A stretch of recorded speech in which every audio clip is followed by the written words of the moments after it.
Hello, friends, and welcome to Home is Where the Body Is. I'm Jen, an ADHD woman with EDS, POTS, complex PTSD, and OCD, shaped by an abusive religious upbringing. I spent much of my life feeling like I was balancing precariously over an endless pit, constantly reaching for a stable home that always seemed just out of reach. Today, I can honestly say that home is wherever I am right now, built on the stable ground that's growing out of a deepening relationship with my body and myself. In this podcast, I share the lived experiences that brought me here, in case it helps someone feel less alone or supports them on their own journey home. Hi, all.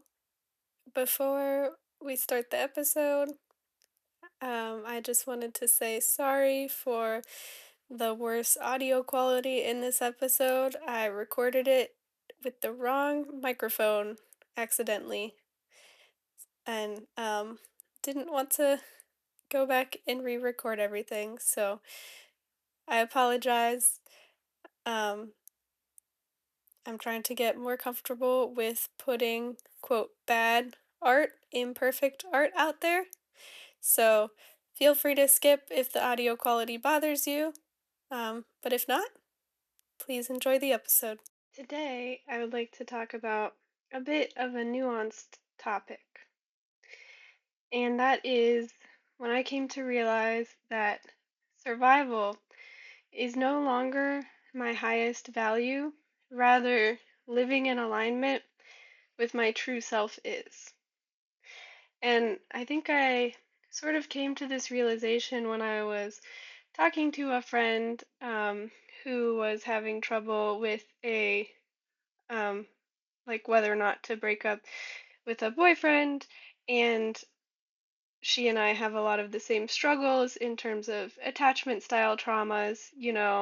Um, for those of you who have experienced them, you're probably very familiar with that feeling like if this attachment bond is severed, aka if this relationship ends or if this person abandons me, I am going to die.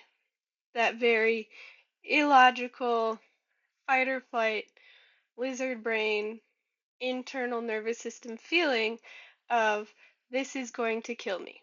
Because obviously, when you were a child, that was true.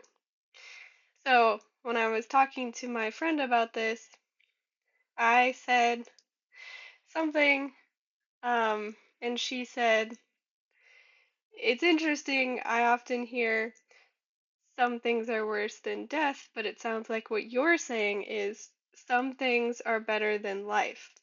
And I thought that was a really cool way to summarize what I was saying. But I don't really mean it as an absolutism, like some rigid thing of, there are some things that you should do at all costs, and if you can't, you should like let yourself die. That's not what I'm saying. I mean it more symbolically, kind of in the form of challenging catastrophic thinking. So, like, I have OCD, in addition to complex PTSD and attachment trauma. So, I personally am very prone to that type of catastrophic thinking, assuming that everything will end in my death.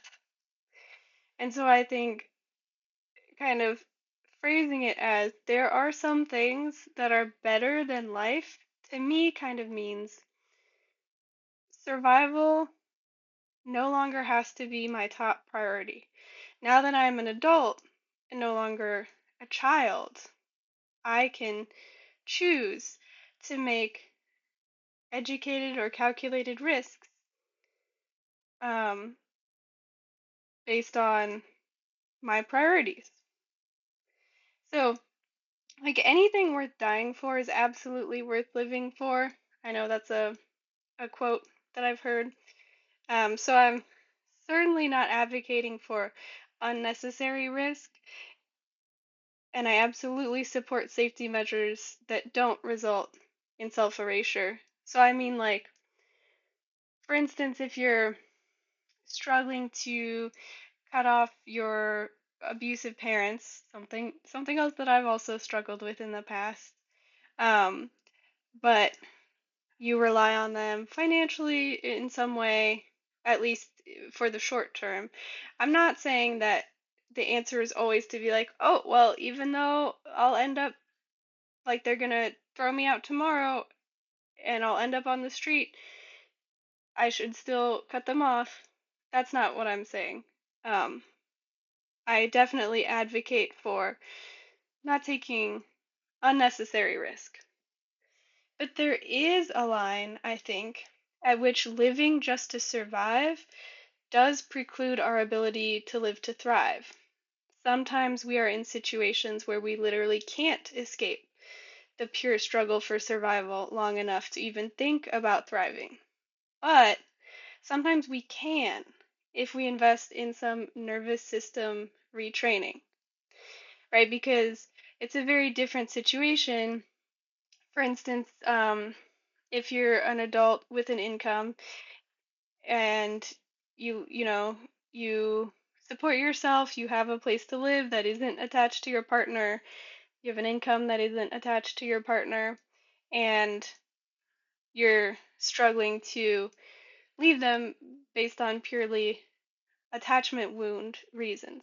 Like that is a completely different situation than, oh, I depend on my parents, maybe because you're finishing college and you need their money to survive. And maybe once you finish college, you'll get a job, and then you'll have the goal of distancing yourself from them.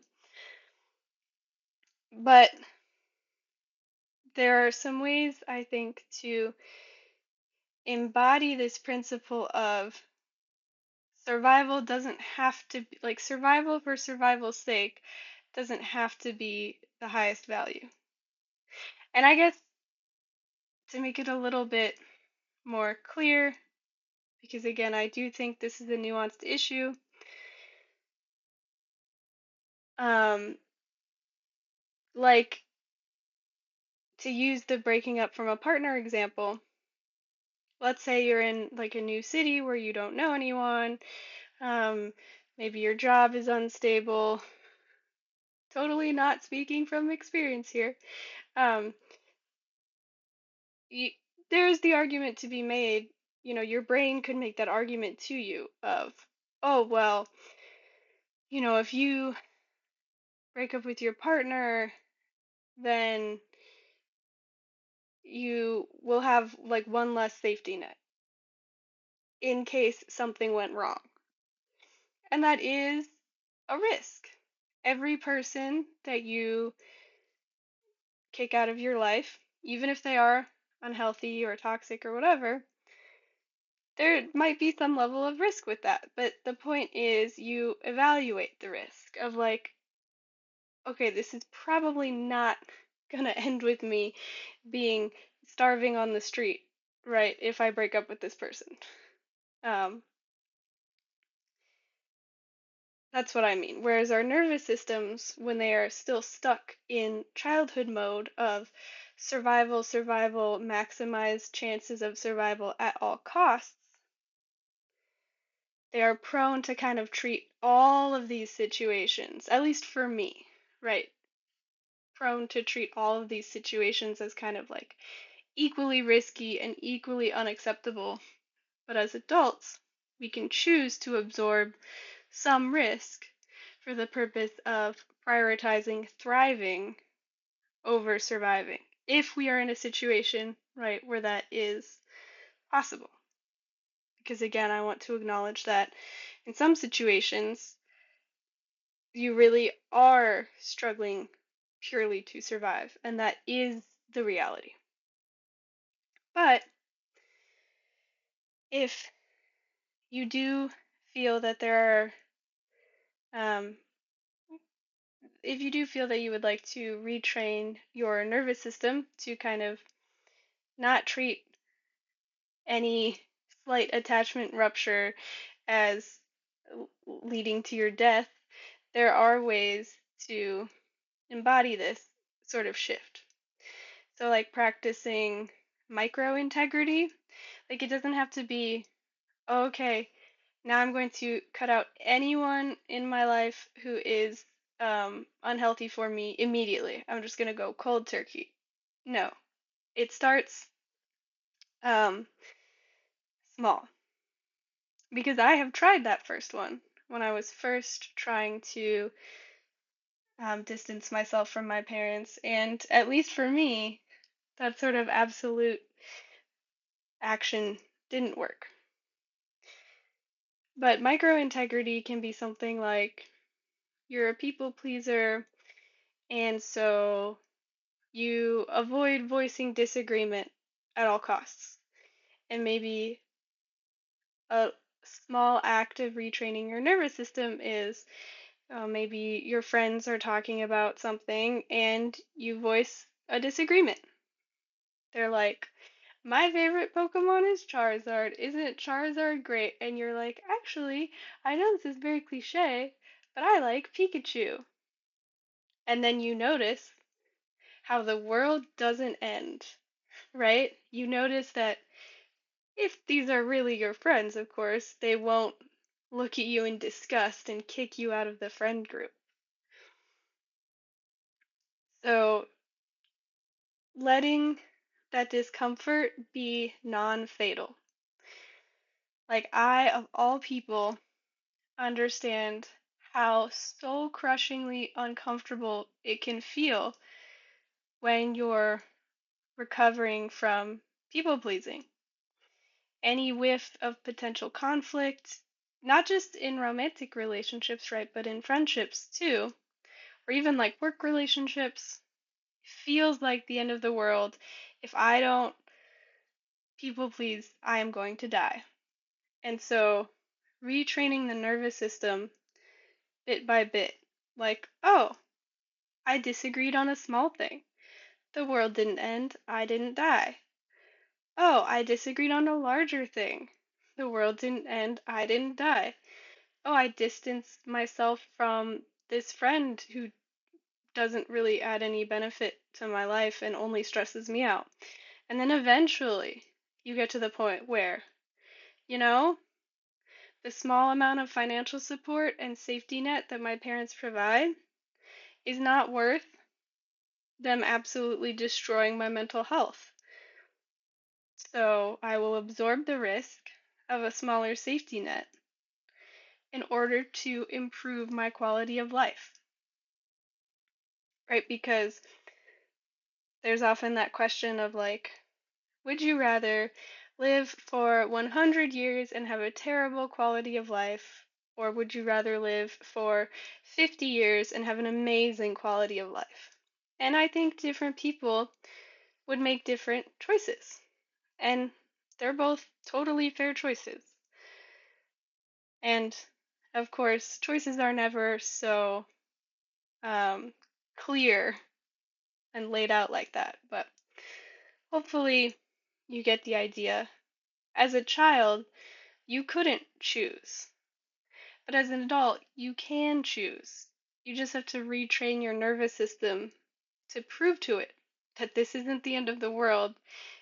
It's just a choice of what level of risk I'm willing to take, what quality of life I'm willing to accept versus risk, etc. So I know for me, I grew really tired of making decisions out of fear of something rather than desire for something, right? Like making a decision, oh, I'm afraid of losing my income. I'm afraid of being single. I'm afraid of being totally alone, rather than I desire a career that feels meaningful. I desire an income that feels sustainable. I desire a relationship that makes me feel safe rather than stressed out. Um, I desire friendships that nourish me rather than just having friends for the sake of having friends. So, redefining safety as alignment with who I am rather than protection from loss has been really helpful for me personally. This is kind of a wild concept to me that you can redefine safety. Safety can be more than just not dying, I guess. And now, of course, our bodies are definitely, and for good reason, programmed to react to, oh no, this might kill me. But I do think that it can be helpful to incorporate other types of safety as equally valid. Like emotional safety, psychological safety, or even like self actualization, alignment with who you want to be. And then you're living for what you want rather than living to avoid what you don't want. So, something that helped me personally, again, I also have OCD, so I'm very prone to catastrophic thinking and anxiety spirals, and my brain is very proficient at saying, oh, your boss gave you negative feedback. And then a whole chain of events to you're dying destitute on the street. So maybe this is just um, helpful for my brain specifically, but also if anyone else out there has OCD, sometimes I find it useful to argue with the fear, like throw rational logic in its face. Like, well, I still have a job. Boss maybe gave negative feedback, but I still have a job. So that's one thing that would have to happen in order for me to actually end up destitute, right? I would have to get fired. I would have to burn through my savings. I would have to be evicted. I would have to, I would have to be rejected from mutual aid in the communities that I'm part of. I would have to run out of unemployment benefits and on and on and on. And so sometimes, or, oh no, if I leave this relationship, my nervous system says I'm going to die, and arguing it with it and saying, but will I? Does my survival actually depend on my partner? Let's see. They don't financially support me. They don't provide physical help that I can't get elsewhere. They don't provide emotional support, hence why the relationship is ending. Or, I don't live with them, our living situation isn't intertwined, etc. Not that if you were living with a partner, breaking up with them would mean death, just that it would be another factor to consider of where will I live or where will they live or how would we cohabitate after breaking up, that sort of thing. So sometimes it is useful to argue with the fear, but I've also had moments in the middle of these types of crises of, oh no, what if this relationship ends? Oh no, what if my job ends? Oh no, I need to break up with this person, but it feels like if I do so, I'm gonna die, etc. I've had moments where I just say, okay, so what? Even if this choice did ultimately end in my death, way down the line, even if, um, I didn't burn myself out on this job and it really did end up getting me fired and all of these things really did happen and it really did end in my death. So what? Would I choose any differently? Like, I sometimes find it helpful when I'm tired of arguing with the fear to just say, even if this will end in endangerment to my safety, I still choose myself because what would I actually gain by staying? If that makes sense. Like,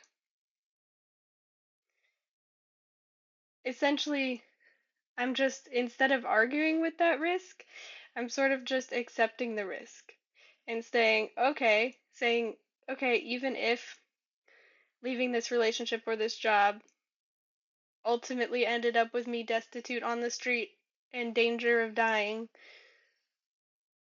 I still choose myself.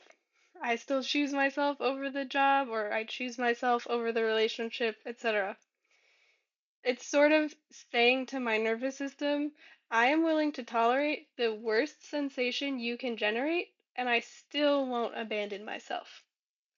Like I'm saying to my nervous system, yeah, there's like a tiny 0.0000 whatever percent chance that this could end in me not surviving.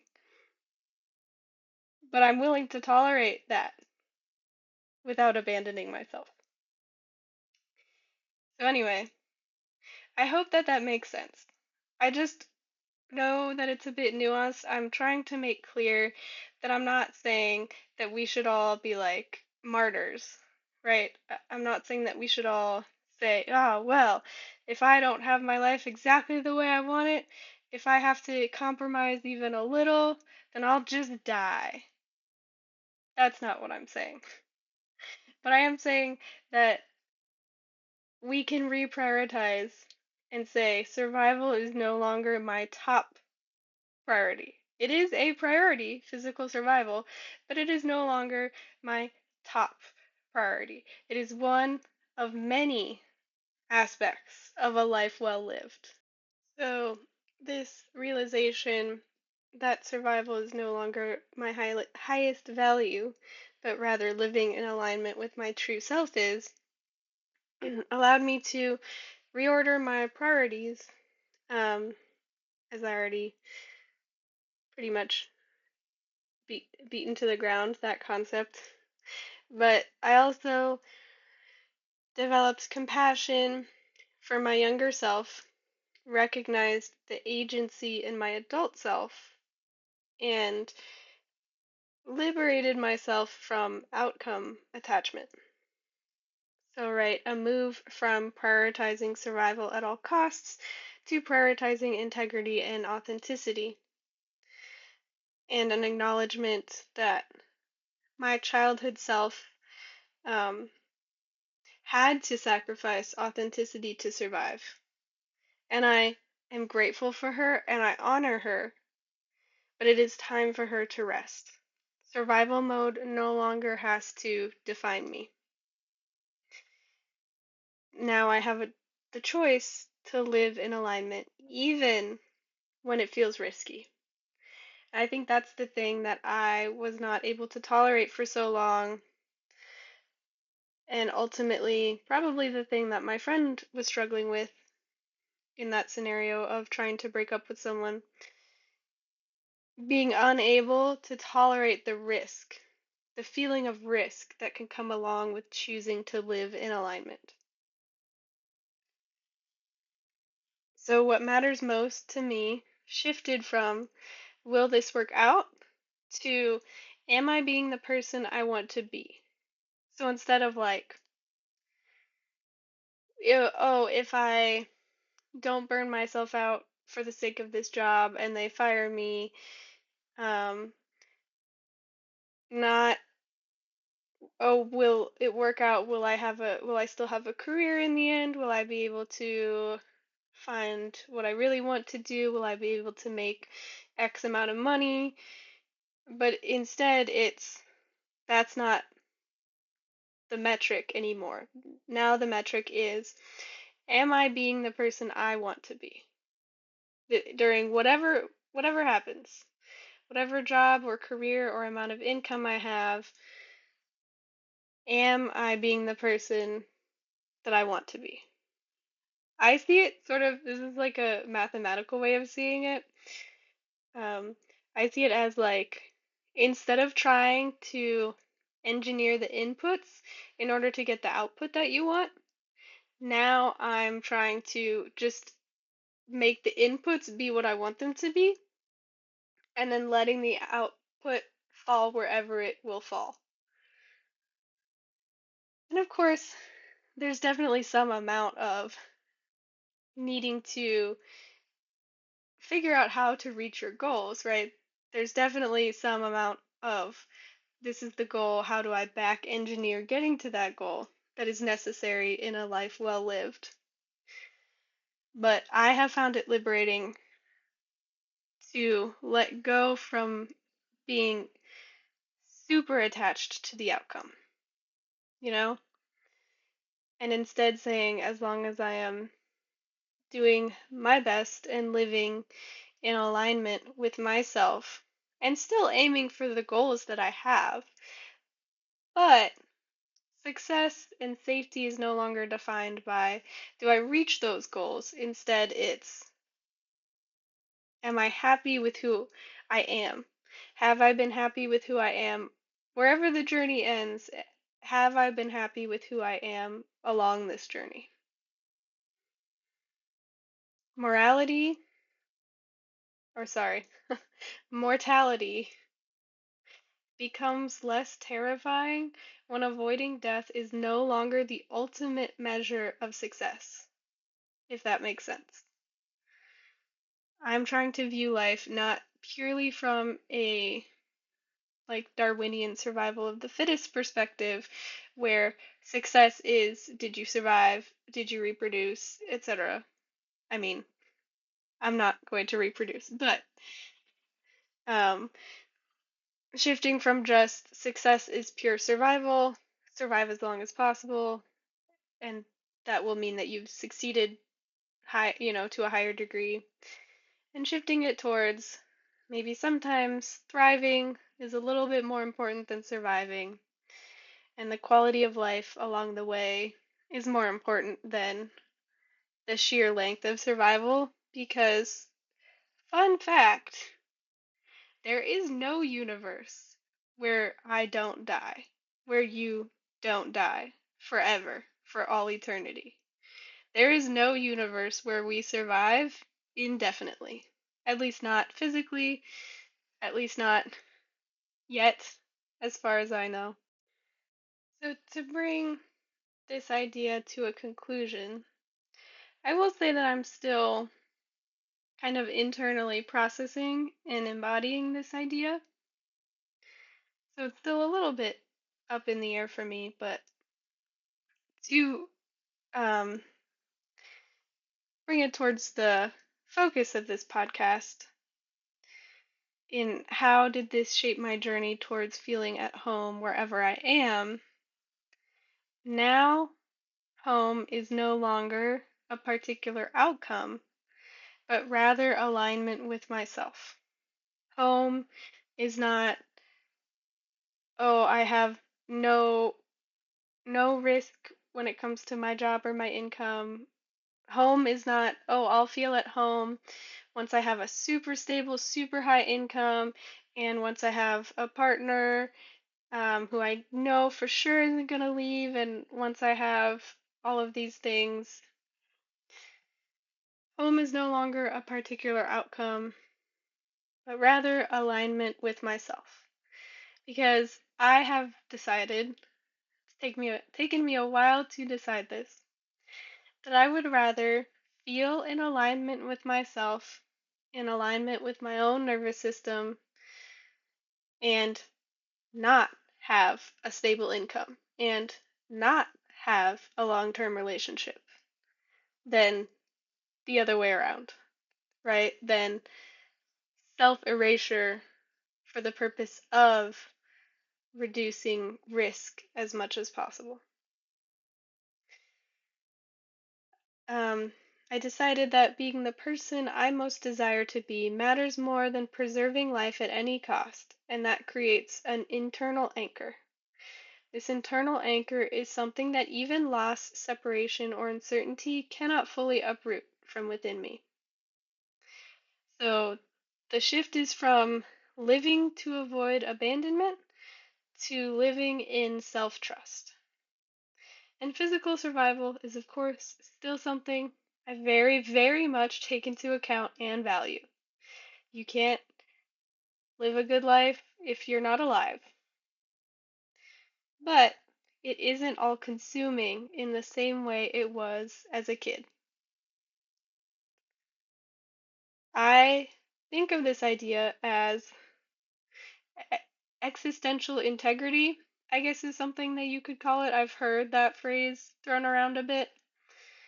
That, like, it's kind of related to existentialism, which I'm not a philosopher.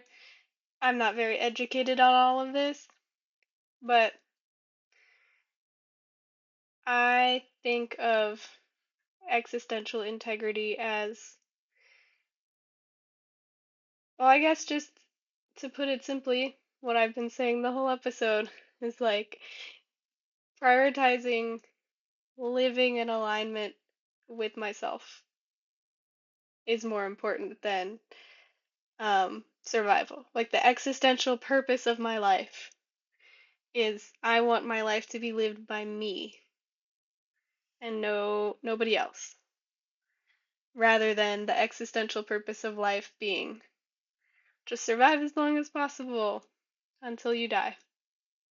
And I am maybe not using the word existential properly.